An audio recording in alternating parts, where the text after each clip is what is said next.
So, good afternoon, everybody.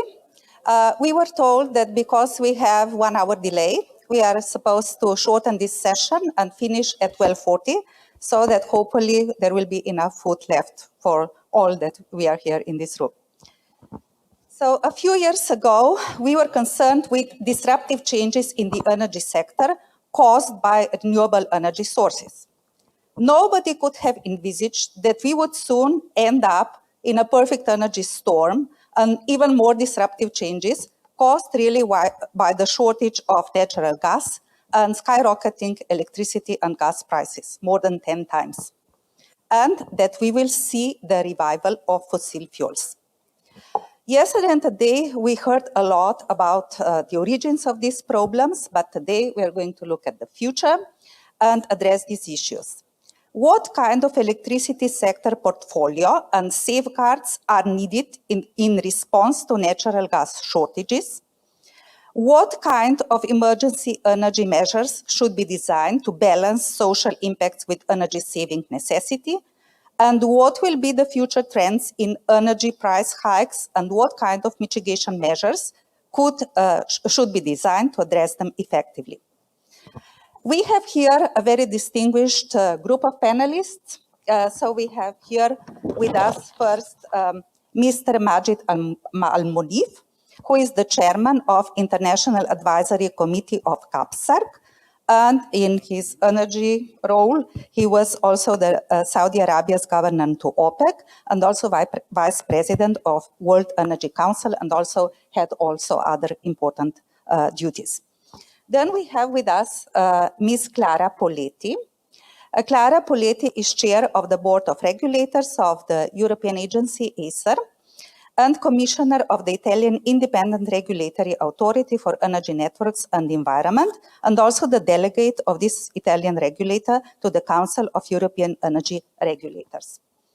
Then we have with us Boyko Nitzov. And Boyko Nitzov, his last important duty was he served 10 years as a gas leader and gas infrastructure developer at ACER, so energy agency as well. But of course, he had also other important functions before at Atlantic Council and then Secretariat in Brussels and so on. And then we have our fourth speaker, so Professor Georg Erdmann, professor at the Berlin University of Technology. And Professor Erdmann was also a chair of International Association, the president of International Association, and also the chair head of the German Association of Energy Economics. And he also wrote a lot of books, the last one in 2017, which really became a benchmark for lecturing in energy economics in universities. And then we have our last speaker, Mr. János Mitropoulos. And János Mitropoulos has more than 30 years of experience serving in boards and in executive teams. One important position was being a chair of board of gas transmission system operator in Greece. And now he is the course leader in New Energy Business School in Netherlands. So I have represented the questions. Maybe I introduce myself as well. Lastly, I am professor of economics at the University of Ljubljana, School of Economics and Business. I am vice president of our national association, Slovenian Association.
itself. So the region, while there was a turmoil and so on, continued to invest in building capacities.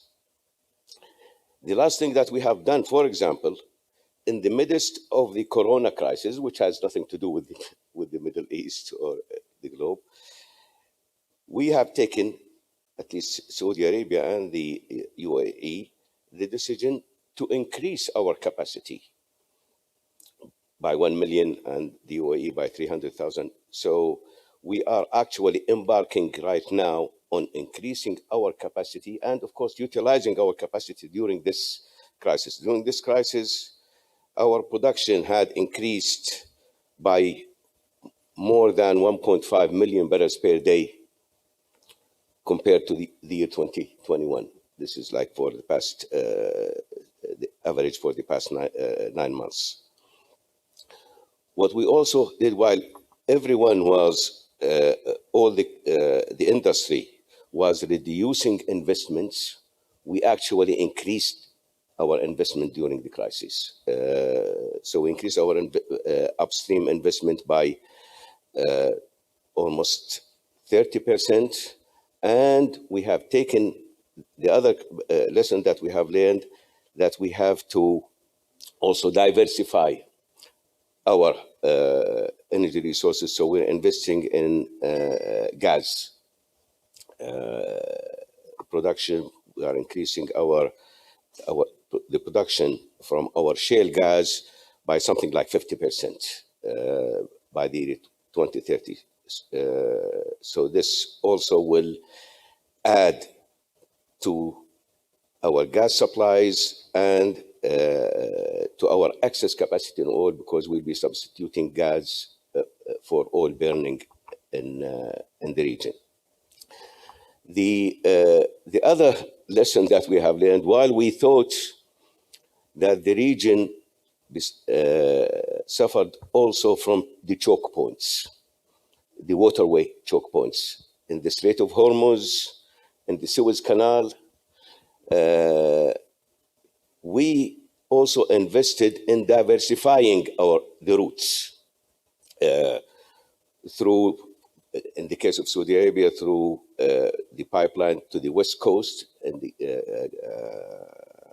Red Sea, and the UAE in Fujairah and so on. So we tried to diversify the routes. We discovered from this crisis that there are other bottlenecks in the energy system that's not been, which is like the pipelines, the cross-country pipelines that the continent is, the gas crisis is suffering from, and also the safety of the ports, the different ports. And, so it's not only the choke points, waterway choke points, also we've got the problem of a cross-country pipelines. In the region, we don't have very many cross-country pipelines because we suffered from that, by the way. You know, the pipeline from Saudi Arabia through the other countries in the Middle East to the Mediterranean run into problems. So is the Iraqi pipeline, so is the Turkish pipeline, so many pipelines. So this is an issue that I think the region, our region, and also the continent should also address the problem of cross-country pipelines, its impact on energy security. The other issue that is also we have to grapple with from this crisis and the other is the trade-off that we are facing between energy transition and energy security and reliability and stability.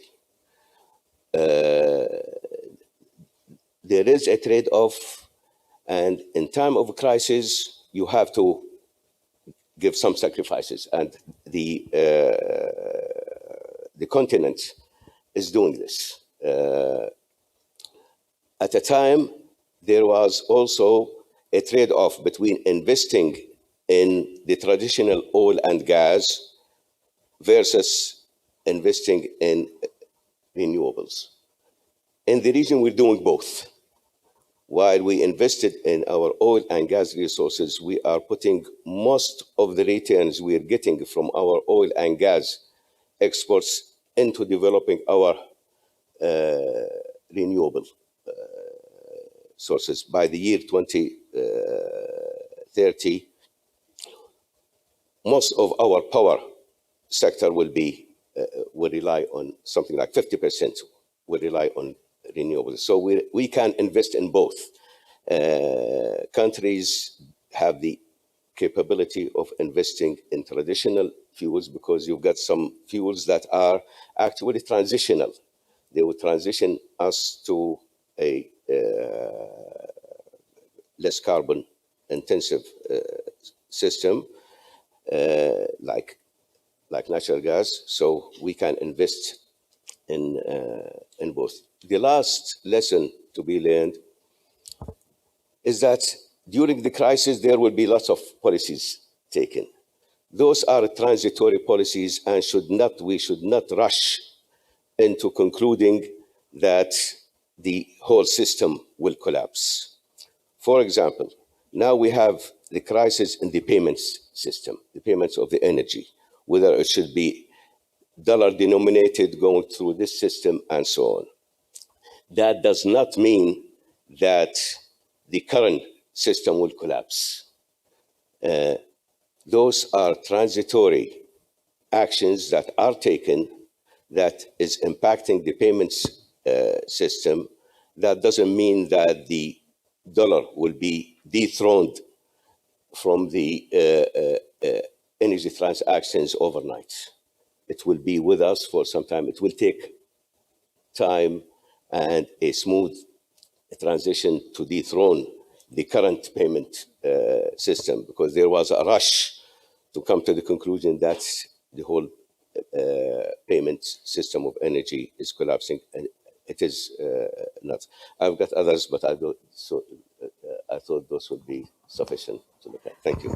Thank you very much. And I would pass the word to Ms. Clara Poletti. Probably you would reflect more on the European Union issues, emergency plans, or functioning of the markets, please. Thank you, Madam Chair, and thank you to the organizers. Yes, has been said before in previous panels, a lot is going on at national level. According to our monitoring, more than 80% of European countries have adopted support measures for final customers. We all know that in some countries we have some renationalization policy. But if we look at the wholesale markets, only few countries actually adopted measures on electricity markets and on gas markets as well. And this is because I believe our markets at European level are integrated. So it's difficult to adopt rules at national level that do not impact cross-border flows. And that's an issue. So one first remark on my side is that we have to address the crisis and the emergency both for electricity and gas at European level. There is no national way forward, because the only way forward that can be taken at national level is closing the market, and that's not a solution, I think. Now, if we look at wholesale markets, starting with electricity, we see market design back in the discussion. For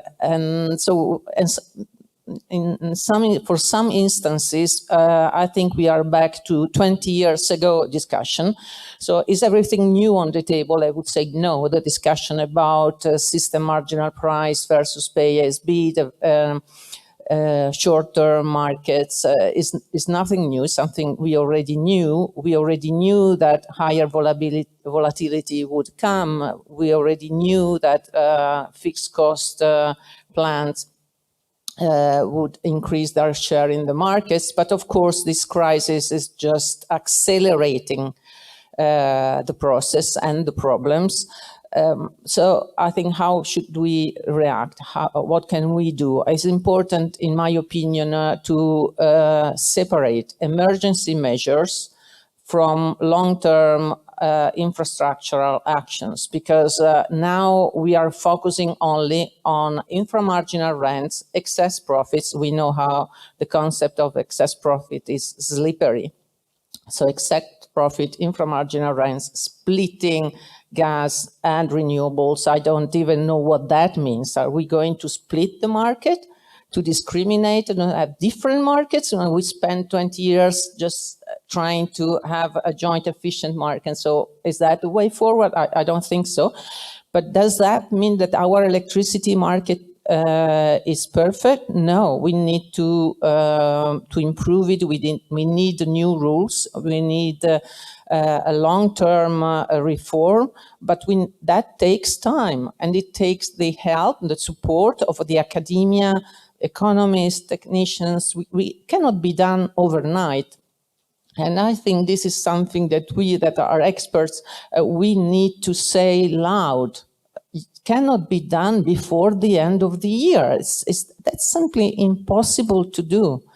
And that's on the electricity side. On the gas side, I think we really need to address the issue of high gas price. This is something that needs to be done, and the European Commission has not taken a position there, but maybe acting on the balancing price or a price cap to gas. Again, emergency measures, but something that preserves short-term market functioning, but allows the price to go down, I think is needed to preserve our energy system, because the impact on demand is very, very strong. And just let me close by saying that when discussing both electricity and gas, I think we have to keep in mind that in order to have adequate capacity, we need long-term price signals. So it's not by changing the short-term market that we will solve the problem of long-term investments and adequacy. And this is something we have been working on, but I think we need to improve that. Thank you. Thank you very much. Mr. Boyko Nitzov will probably reflect on gas markets and infrastructure developments. And a few other issues. Thank you. I would like first to pick on a statement that was made at the very beginning. I think we are the last panel between this audience and lunch. It's a difficult position. I'll come back to this topic a little bit later. Are we in a perfect storm? Is the energy sector causing this perfect storm, or there's something more going on? There's inflation simmering. Did inflation go up because there is an energy crisis? No. Inflation was there before the energy crisis started, a couple of years ago. War, total externality to the energy sector. Supply chain interruptions, COVID, started also a few years ago, the difficulties. Do we have anything to do with it, those who work in the energy sector? No. So why are you asking the energy sector to solve all the problems caused by other reasons? Because the energy sector can. Can in what senses? Well, let's look at the essence of what's going on, the transition in the energy sector itself. It is not the first energy crisis. We have witnessed crisis in the energy sector before. I think this was also touched on. We have witnessed also institutional reactions to those crises, new institutions being set up, the International Energy Agency, for example, in response to the crisis of the 70s. And we have also witnessed the consumer-producer dialogue come out of this process in the past. So, yeah, the priorities in the short run.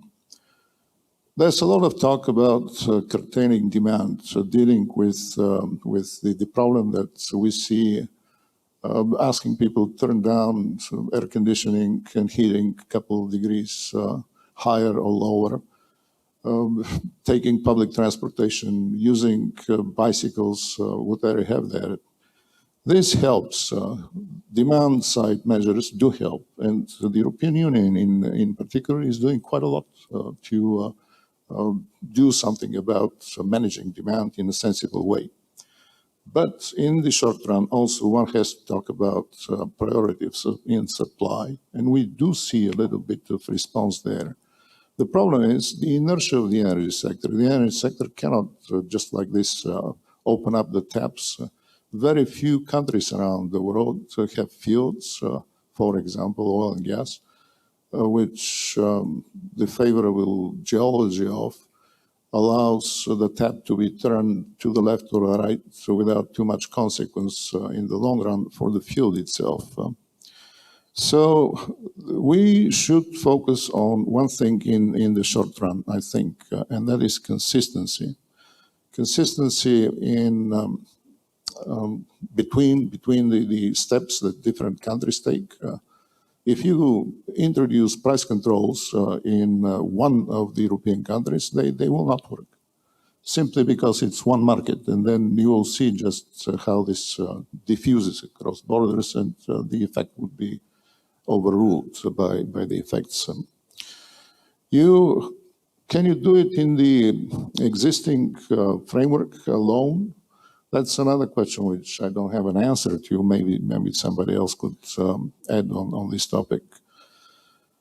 Specifically about the underpinnings of electricity, well, electricity by and large continues to be a secondary source of energy, not primary energy. And if you look at how primary energy develops and renewable energy sources share globally, there's one problem there. Let's visit reality. And that is an increase of 1% in global consumption of fossil fuel requires an increase of approximately 5 to 6% in renewable energy to be overruled so that you have the same volume of energy supplied to the market. That's a matter of scale. It will take decades. 2 examples. And I'll finish with the examples. First example is let's move to electric cars, all right? The average lifetime of a car here in the European Union, from the moment you purchase it until the moment it is junked, is about 16, 17 years. If on the market, all the cars in the European Union today were only electrical, you will have the last gasoline or diesel powered car off the road by approximately 2040. It takes a while. You cannot ask the energy sector to do miracles in the short run. And the second example is, lunch again, all right? I hope you had breakfast. If somebody didn't have breakfast, please raise your hand. I don't see any hands up. Everybody had breakfast. This means that you used this morning, while having breakfast, the equivalent weight of energy in oil terms, oil equivalent. If you ate a pound of food, you used a pound of energy, because that's the energy intensity of the food that we consume today. Energy is not consumed. Energy is used to do things. To grow food, to move it, to conserve it, to preserve it, to cook it, to serve it. And it is just like this throughout the economy. Specifically regarding natural gas, there's hope that the combination of supply side and demand side measures will mitigate. So we won't have to see any more increases of food prices and anything, because the energy sector in this instance is not the reason for this price increase. It can help solve it, but it's not the reason for it. I'll finish it then. Thank you. Thank you very much, Professor Erdmann. Coming from Germany, the country very heavily affected by the gas shortages. Yeah, thank you very much. Really, there is the winter coming and we are in the midst of energy crisis. Fortunately, we don't have an oil crisis. You have explained why. Majid, so thank you very much. So I have to focus on the two other energy carriers where we have a crisis, that is gas and electricity.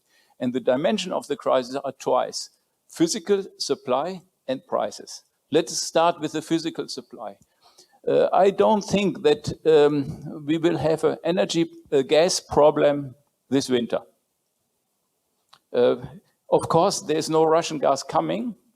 And since several months, the export of Russian gas declined already. And actually, there is no gas coming. Still, the government was able to fill our gas storages. So the gas storage are full today. In addition, there is, of course, the high prices which lead to the reduction of consumption quite significantly. And not only in Germany, but also the neighboring countries, which somehow link together in the gas market. So I don't think that we will have a physical problem in this winter in the gas market, and in particular because everybody knows that we have a problem in the gas market. So each customer of gas is prepared to do something. So that is different in the electricity sector. In the electricity, nobody thinks that electricity comes from Russia. So nobody has really made precautions. Even people went to the shops to buy electrical heaters in the intention, if there is no gas, they can heat their houses. So that means in electricity, I'm not so sure that we will avoid brownouts or blackouts, something like that. So far to the quantity.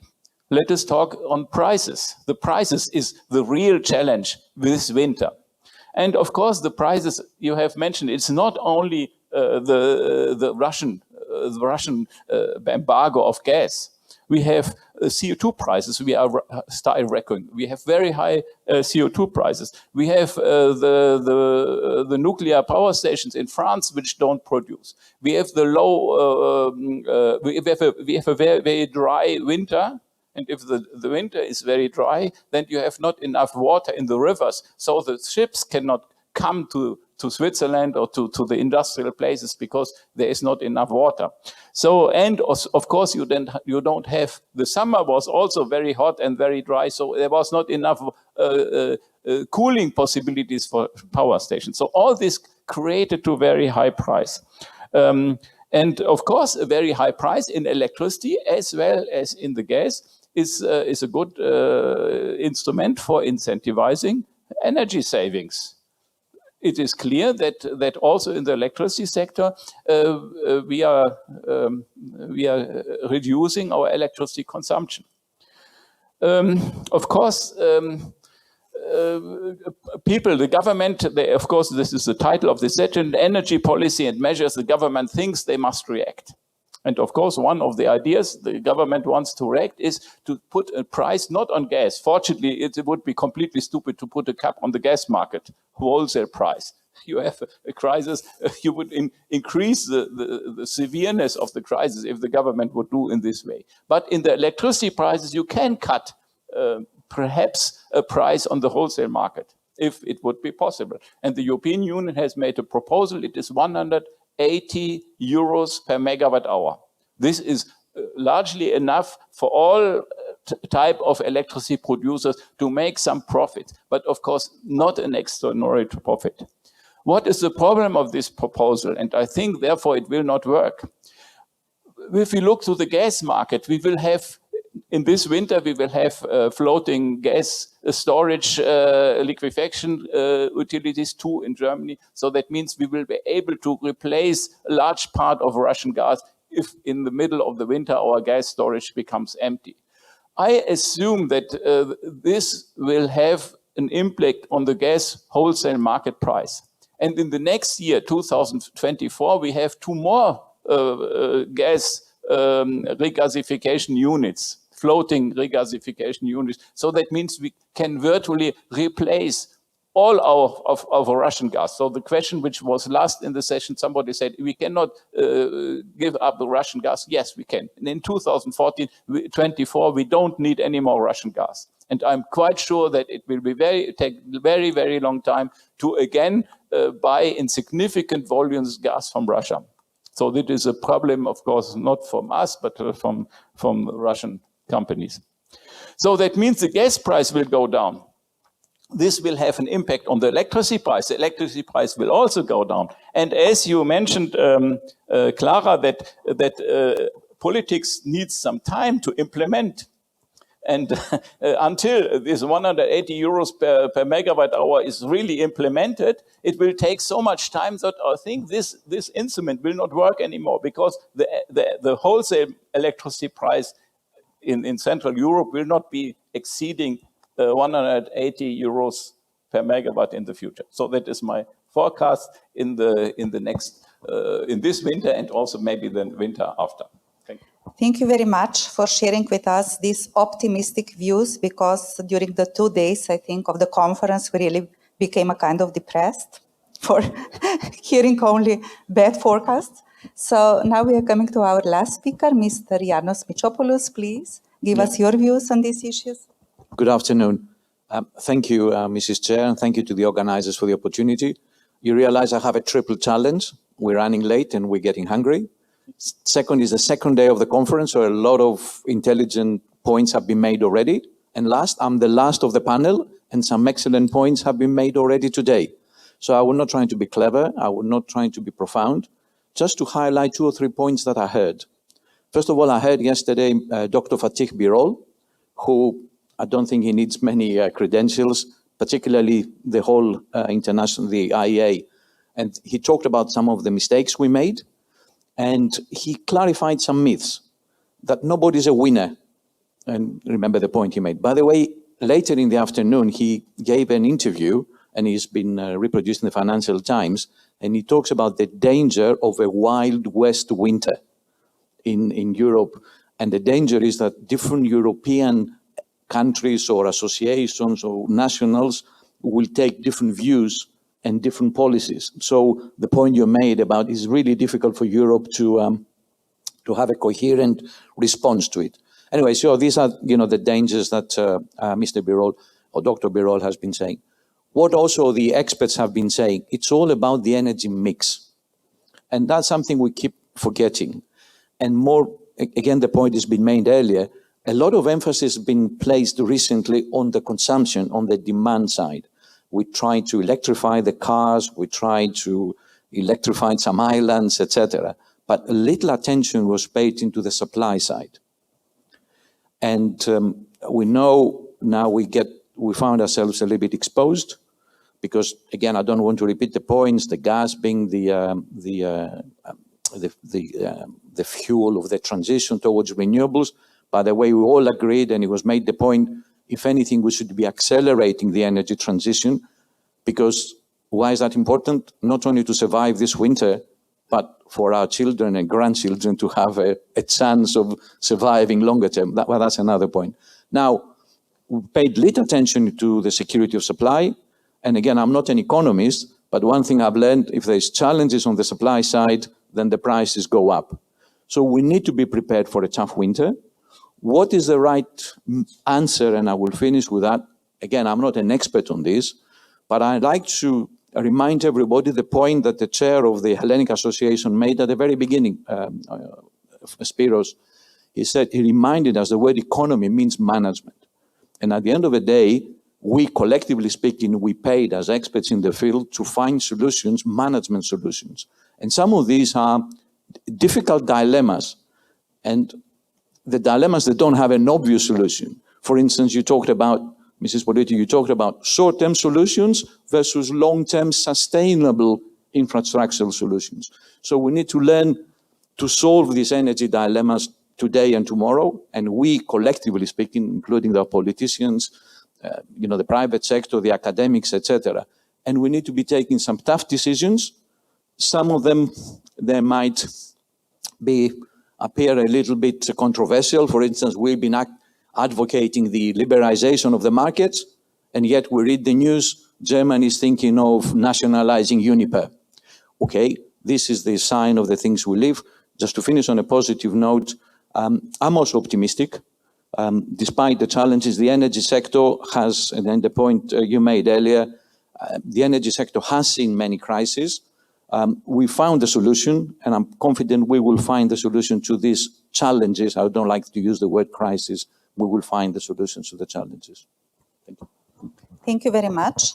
Because we are running out of time, I would maybe give the chance to the audience to ask 2-3 questions, maybe, very shortly. Yes, please.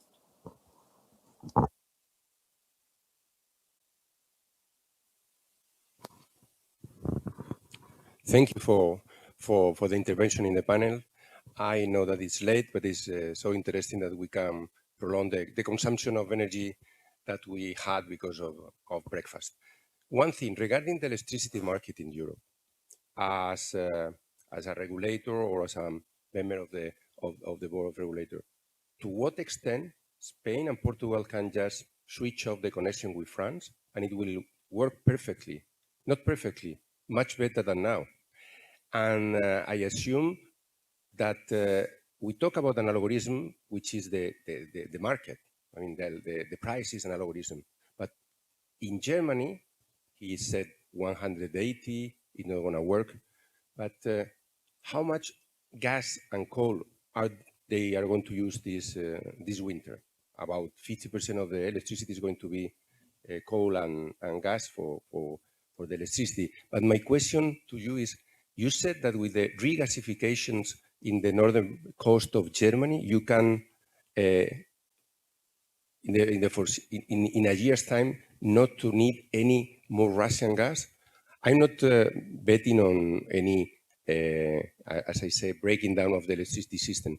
What I'm saying is that electricity as a whole, the market, the European market, in the basis are very different till we have much more connections. But still, what is the question of having a price, as the professor said, for the CO2, which in the case of Poland is, if the limit is 180, they will pay half of it for the CO2 price of generating with coal. Okay, thank you for your question. Yeah. Who would like to respond? Yeah. Thank you. First of all, the Iberian solution, the mechanism, I think making that model European, pan-European model would have been a solution, a temporary solution, again, an emergency way forward. But the proposal of the Commission went into a different direction. It's true that the implementation, without entering into the details, the Iberian market is a bit different from other markets, electricity markets. Let's think of the Northern European markets. You know, there are more financial markets, and the Iberian market is more of a physical market. So again, probably some implementation challenges there would be.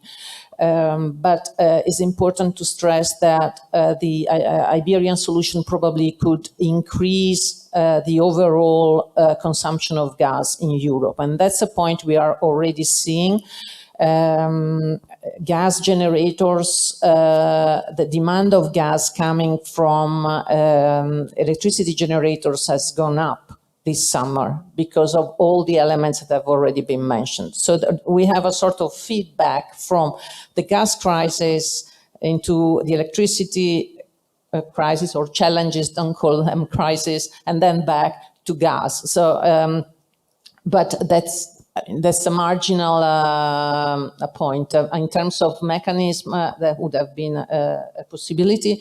In terms of 180, it's important to stress that that's going to be applied, according to the proposal, only to some technologies, renewables, plus lignite. I don't know why lignite. Maybe we should ask the European Commission why. But anyway, let's assume it's just renewables. So it's a sort of splitting of revenues without splitting the market. And I think the benefit of that mechanism is that does not upend the market, the short-term market signal now as an emergency measure. Of course, it has implementation challenges anyway. Boyko? A comment on the gas Short side. comment.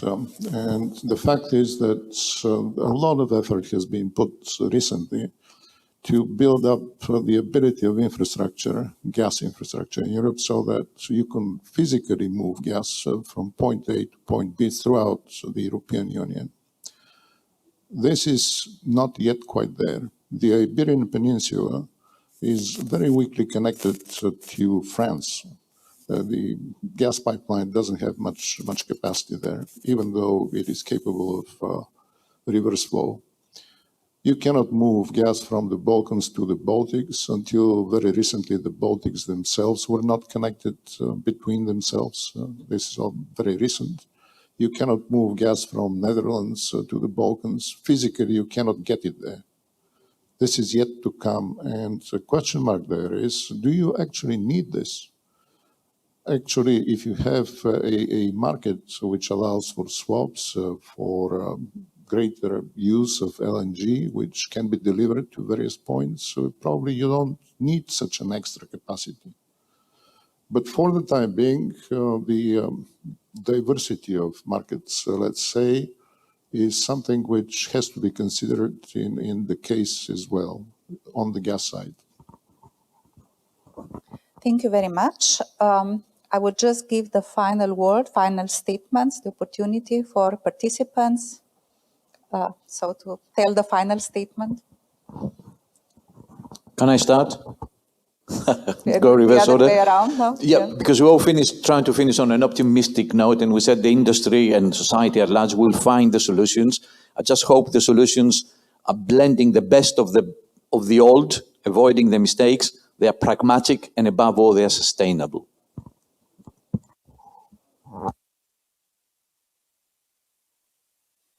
To find solution, that is the task of the industry and the business. And I think the business is very strong.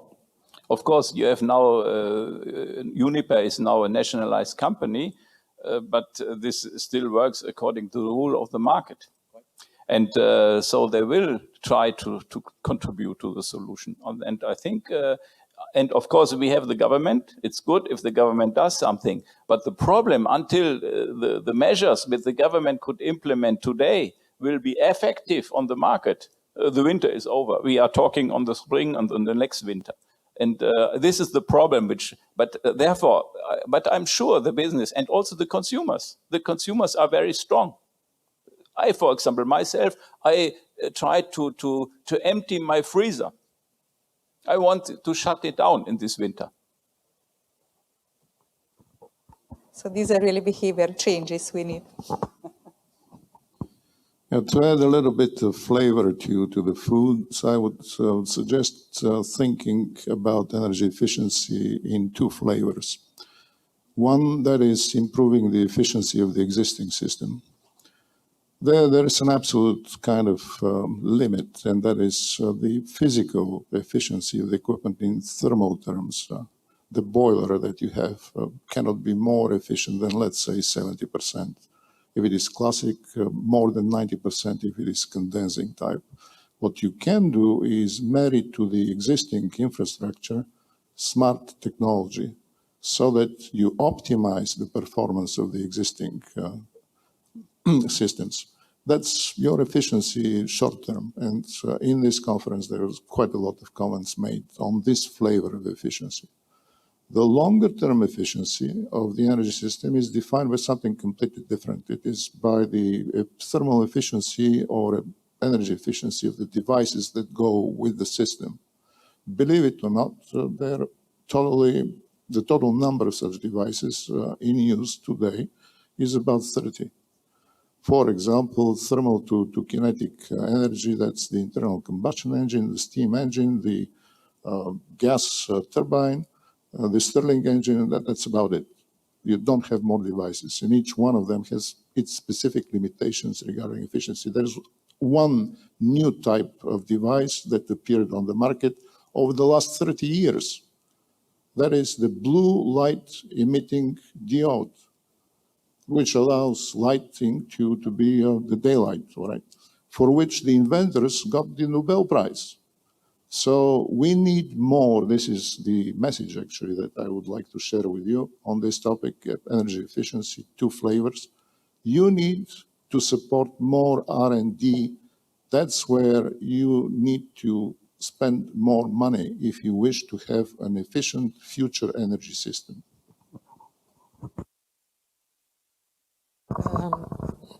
Since I agree on the conclusions on pragmatic and manageable, I'm going to use my 2 minutes to add an additional issue or challenge that I think we need to address very quickly, and that's the problem of liquidity and collaterals.